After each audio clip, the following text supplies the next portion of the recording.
Bonjour à tous, on est ici même à Bassin-Labou. On est dans cette émission politique, comme d'habitude, dans les minutes politiques, 15 minutes en gros, pour pouvoir parler de la commune de Saint-André. Oui, on va parler de cette commune de Saint-André avec Stéphane Soupramania qui est avec moi. Comment ça va, Stéphane?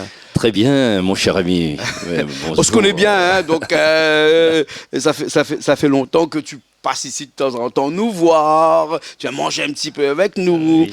et même moi je pars souvent chez toi.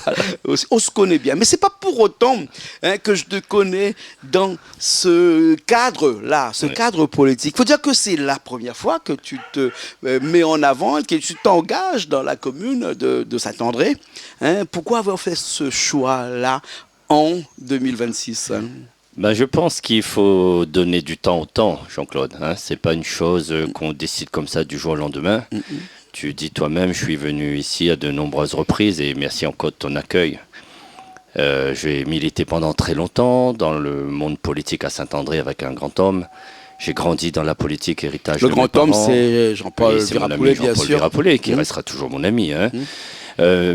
J'ai apporté beaucoup dans ces campagnes. J'ai un intérêt fort pour la politique, l'économie, l'histoire. Je me suis engagé en 2020 sur une liste et je me suis retrouvé élu de l'opposition pour la première fois. J'ai honoré mon mandat comme l'avait décidé le peuple. Et après, pour des raisons internes et une vision personnelle, j'ai décidé de prendre mon envol de mon côté. Bien Et j'ai sûr. travaillé pendant 4 ans. Toi-même, tu m'as reçu ici pour mon parti politique La présentation de ton Génération parti, Nouvelle Donne. Génération Nouvelle Donne. Voilà. Voilà. Aujourd'hui, c'est sous cette étiquette-là que tu pars en campagne pour Saint-André? Alors, je suis soutenu bien évidemment par le mouvement politique que j'ai créé, Génération Nouvelle Donne, dont je suis le président. Mais nous nous présentons sous l'appellation de notre liste Saint-André le Renouveau. Saint-André le Renouveau. Alors, Saint-André le Renouveau, c'est par un parti.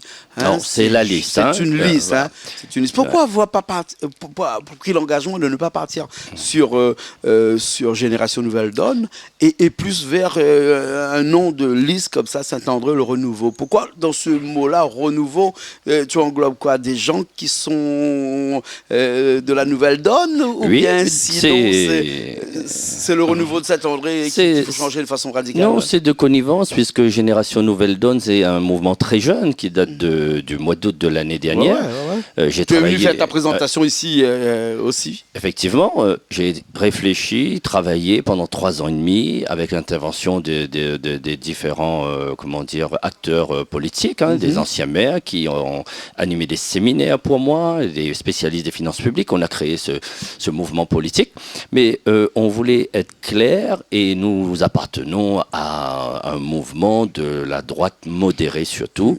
Et comme ce mouvement est jeune, ce mouvement soutient les colistiers qui sont sur ma liste, relèvent de la Génération Nouvelle Donne qui ont eu ces formations et on voulait aller sur le nom d'une liste. Bien sûr, la droite à Saint-André est plurielle actuellement parce que beaucoup de candidats sont des candidats de la droite. Peut-être un ami à ton ami ou un parent de ton ami qui est peut-être un petit peu FN, mais on ne sait pas trop s'il est RN plutôt que FN. On ne sait pas, c'est Laurent Virapoulet qu'on va accueillir cette semaine aussi. Jean-Marie Virapoulet aussi qui sera là, avec cette famille Virapoulet-là. Tu te sens un petit peu comment là? Non, je me sens... Toi qui es l'ami du père et qui se retrouve face à face avec les deux fils. Écoute, Jean-Claude, on est en démocratie. En démocratie, chacun a sa liberté et c'est la liberté que je me suis permise en prenant ma distance. Moi, comme tu dis, j'ai grandi par héritage dans la politique de mes parents, qui avaient cette affinité, amitié avec Jean-Paul Virapoulet. Mais aujourd'hui, je me reconnais plus dans ce qui se passe dans cette saga familiale. Je conçois comme ça. Mais au-delà de ça, je pense que au niveau global, les gens se reconnaissent plus dans la droite ni dans la gauche de ce que c'est. Je dirais qu'au niveau national aussi, quand on voit le désordre au niveau de l'Assemblée nationale, on avait pensé à une assemblée plurielle pour que le peuple français soit représenté dans sa pluralité. Mais tu as vu que l'expérience nous montre que ça ne fonctionne pas. Et donc aujourd'hui, même quand je vais sur le terrain, j'ai affaire à des communistes. Tu vas rigoler. qui sont plus droites que communistes. Bon nom m'ont dit, vous savez, monsieur, vous êtes tout, peut-être, mais sauf un homme de droite. Parce qu'ils reconnaissaient à travers moi un grand personnage de la gauche. Mais la gauche ne veut plus rien dire, exactement. La droite ne veut plus rien dire, surtout pour les municipales aussi. Mais les gens votent pour un homme. Un homme ou une femme, voilà. Mais aujourd'hui, ce qui a provoqué ça maintenant, moi je pense que le macronisme a été le fossoyeur de la droite et de la gauche. Maintenant, chacun d'en retirer les leçons. Et aujourd'hui, effectivement, les gens nous disent, mais nous avons besoin de quelqu'un en qui nous nous reconnaissons, qui porte nos valeurs. Et c'est bien ça aujourd'hui, l'homme et la femme priment sur le parti. Bien sûr, bien sûr. Saint-André qui est une commune qui est convoitée aussi, parce que, bon, il fait partie des 23 communes où il y a un maire sortant. Il n'y a que Sainte-Suzanne, il n'y a pas de maire sortant. Mais sinon, sur les 24, ils sont tous là, ils reviennent tous là. 8 candidats quand même sur cette commune de Saint-André, là, dont toi qui fais partie. Là. Comment tu te retrouves dans tout ça? On se retrouve très bien, pour plusieurs raisons, Jean-Claude. On s'est préparé. J'ai avec moi des enfants de Saint-André qui sont nés dans la politique comme moi, qui ont travaillé dans les permanences, qui sont ces forces vives qui font élire ces candidats depuis longtemps. Et avec Génération Nouvelle Donne, j'ai ouvert cette voie pour celles et ceux qui n'avaient pas l'occasion, enfin, d'être devant de la scène. Ils sont passés de leur place de spectateur à une place d'acteur ou d'actrice. J'ai fait toutes ces formations. C'était ma volonté. Tu sais, je suis manager de métier. Je forme des gens, j'écris des process, on me donne des objectifs à atteindre.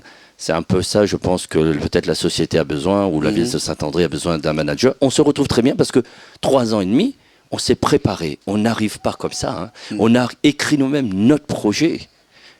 On a tout fait nous-mêmes. On n'est pas le candidat d'un système. On n'est pas non plus le candidat de la désunion. Tu viens de faire allusion à un candidat qui ne sait plus peut-être comment faire pour arriver au pouvoir.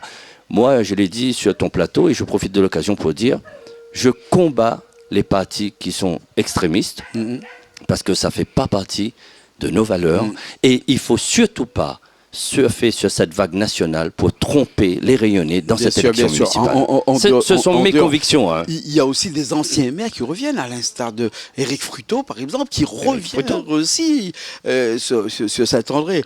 Saint-André, comme on dit, est très convoité. Pourtant, Saint-André, 58 000 personnes, un budget quand même, un des plus gros budgets de l'Est quand même, 105 millions d'euros, c'est quand même un gros budget. Mais quand même 1700 employés qu'il faut gérer au quotidien et qui pèsent très lourd dans la balance des frais de fonctionnement d'une commune comme Saint-André. Il ne reste plus beaucoup d'argent pour les investissements. Pourtant, on a l'impression qu'aujourd'hui, Saint-André est en chantier aussi quand même. Oui. Les routes sont tous en chantier. Est-ce qu'on a attendu les derniers jours des élections pour mettre Saint-André en travaux ou bien sinon Saint-André était en travaux depuis avant? Alors moi, je respecte le travail des uns et des autres, mais le citoyen n'est pas dupe. On sait très bien que ces techniques, ces méthodes ne fonctionnent plus.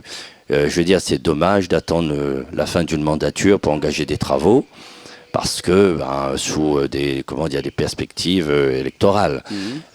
Bon, je ne sais pas si ça a été la volonté. On veut dire qu'aujourd'hui, Gaipi donne une pièce de bois avec un toll, parce que l'interdit par la loi, mais on donne quand même un espoir aux gens en disant, voilà, j'ai fait pour vous ça. Mais regarde cette route, regarde cette école, regarde cette structure sportive.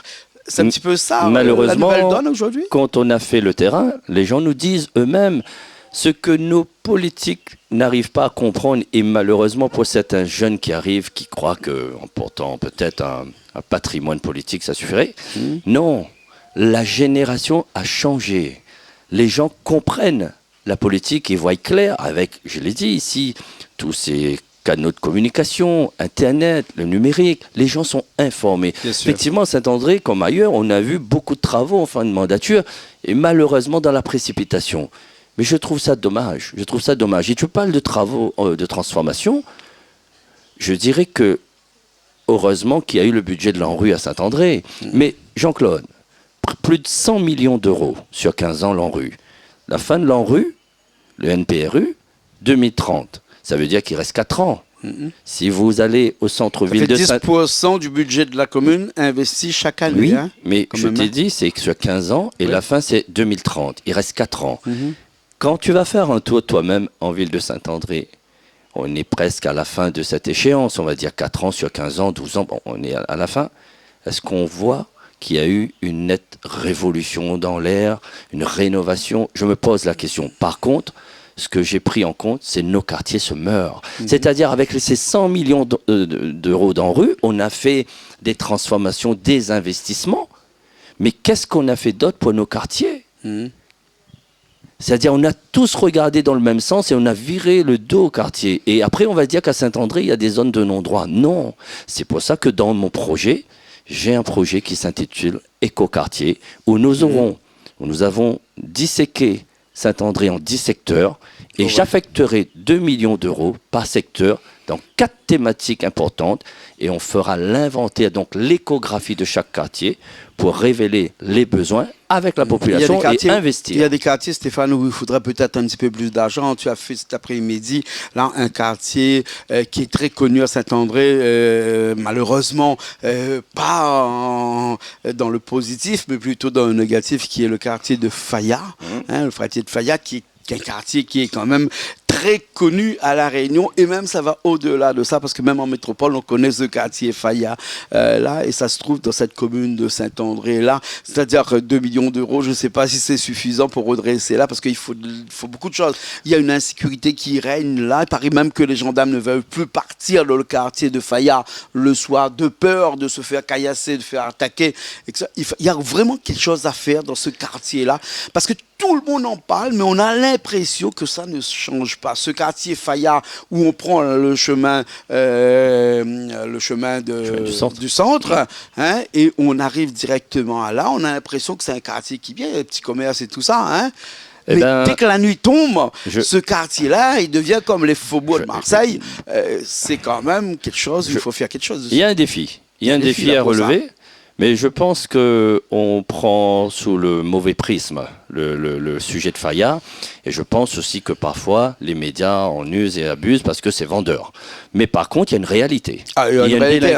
Moi, j'ai une maison à Faya, je ne peux pas vendre. Hein. Il y a une réalité. Impossible, personne ne veut l'acheter. Il ne faut pas se mettre le doigt dans l'œil. Il y a une réalité. En matière d'investissement, je ne pense pas. Moi-même, je me suis surpris à aller dans Faya. Quand on voit le quartier, comment il est bien construit. Ah non, il est bien construit. Ah là, c'est pas un problème d'investissement. Je pense qu'il y a manqué à nos élus, nos politiques, dans les années précédentes, une vision. Je l'ai dit, quand vous mettez une communauté à part, vous les mettez de côté, vous créez quoi? Vous voulez pas dire cette communauté-là, mais moi je peux le dire. Tu viens de le dire. C'est une communauté mahoraise qui vient de Mayotte. Moi j'ai reçu la députée de Mayotte cette semaine. Hein, on en a parlé d'ailleurs de tout ça. Hein. C'est quand vous mettez toute cette communauté-là, une communauté, mais pas seulement le Mayotte, on parle de Mayotte parce que c'est eux qui sont là, mais si vous mettez une seule communauté dans un endroit, ils s'approprient et ça devient l'autre communauté et ils vivent comme exactement eux vivent à Mayotte. Mais bien sûr. Et ça déplaise un petit peu à la population avoisinante. Mais Jean-Claude, tout ça n'est pas né d'hier. C'est-à-dire qu'il y a eu un processus qui a créé cette situation et il y a bien des responsables à cela. Aujourd'hui, nous, demain, on va hériter de ça. Il va falloir prendre le sujet sous le bon angle. J'ai discuté avec des jeunes, j'étais encore cet après-midi, j'ai discuté avec les mamans, comme on dit, les parents. Eux-mêmes, ils vous disent qu'il y a un problème de délinquance juvénile et de l'errance de la jeunesse qui est un problème. Mais le problème, c'est qu'on a fait du communautarisme. On les a parqués là. Ils se sont mis comme des personnes un peu à part, peut-être même rejetées, et ils se sont mis en mode de défense. Parce que quand nous, on est arrivé à La Réunion, notre communauté, on nous a parqués autour des usines. Les engagés indiens, on nous a aussi interdit pas mal de choses, mais sauf que peut-être c'était une autre période, une autre époque, et on faisait, comme on dit, en cachette, nos cultures, nos ici, nos là-bas, et on était mal vus. Mais aujourd'hui, je pense que la solution, c'est pas mettre un policier derrière chaque habitant de Faya. Hein. De toute façon, on n'en a pas les moyens, mais d'avoir le courage politique. Et vous voyez cette politique qu'on a fait auparavant, de traiter cette communauté avec des cuisses de poulet ou des bidons d'huile, eh bien aujourd'hui, ça nous pète en pleine figure. Et les gens ne sont plus bêtes. Mais on ne va pas faire le débat là-dessus. Bien sûr, on ne va pas faire le débat. C'est pas un problème de... moins de 5 minutes. C'est pas un problème de construction ni d'aménagement. On va parler de ton projet, ton vrai projet, parce que tu as un projet qui est basé sur le quotidien de toute cette population ici. C'est-à-dire que quelque part, le social, c'est quelque chose qui te tient à cœur vraiment. Alors, nous, on a travaillé depuis 3 ans et demi, on s'est formé, on vit avec la population. Je te dirais, Jean-Claude, on est fiers parce qu'on a écrit nous-mêmes notre projet. C'est pas un bureau d'études qu'on a payé, c'est pas l'IA. On n'a pas les moyens. Hein. Mais j'aimerais dire aux Saint-Andréennes, j'ai réfléchi pendant 3 ans et demi. Et la preuve en est, on a sur ce plateau ici mon ami Jean-Luc Minacci, qui n'est qu'autre, l'ex-directeur régional de Pôle emploi Réunion Mayotte, qui est venu me voir et il peut en témoigner comment cela a été écrit. J'ai passé 2 matinées avec lui, enfermé dans une maison où j'ai parlé. Je lui ai dit, tu veux m'aider? Je sais comment tu peux m'aider. J'ai cogité pendant 3 ans et demi, j'ai besoin de parler, et toi, tu vas synthétiser mes idées. Voilà comment ça s'est passé. Et mon projet, comment je l'ai établi? Eh bien, il y a tout un projet qui s'inscrit dans la compétence du maire, donc un projet municipal qui s'adresse dans l'immédiateté et à la population et la proximité. J'ai bien sûr établi une feuille de route pour une politique en lien avec la micro-région S et donc la CIRES, donc parce qu'il y a des compétences qui ont été transférées du maire vers la CIRES, donc il faut tenir compte lorsqu'on parle du problème de l'eau. Ouais. Moi, j'ai ma feuille de route. Bien sûr. Que ce soit demain, on est à la CIRES président ou pas, j'ai ma feuille de route. Et j'ai aussi un 3e volet, une troisième échelle régionale où nous avons des projets à rayonnement régional, comme par exemple l'unité de méthanisation qu'on voudrait faire sur le pôle industriel de Bois-Rouge, qui est un très beau projet, pas seulement pour Saint-André, mais pour La Réunion. Bien sûr, bien sûr, bien sûr. Hein, on n'a pas eu le temps de parler de la stress, il nous reste moins d'une minute, hein, mais je voudrais que c'est toi qui parles aux Saint-Andréens, aux Saint-Andréennes, là, via cette caméra qui est juste là, hein, moins d'une minute. J'aimerais dire que, pour finir sur le projet, que le cœur battant de notre projet s'est tourné vers le senior, vers les seniors, hein, le bien vivre et le bien vieillir de nos seniors. J'aimerais vous dire qu'on a travaillé, on n'arrive pas comme ça pendant des années, 4 ans, à réfléchir, à former, à travers des séminaires et des formations, à redonner goût à la politique à nos jeunes et aux anciens qui nous ont fait confiance. On vous a donné le meilleur de nous-mêmes. On est prêt avec un projet tourné vers l'avenir, mais aussi en renforçant la justice sociale.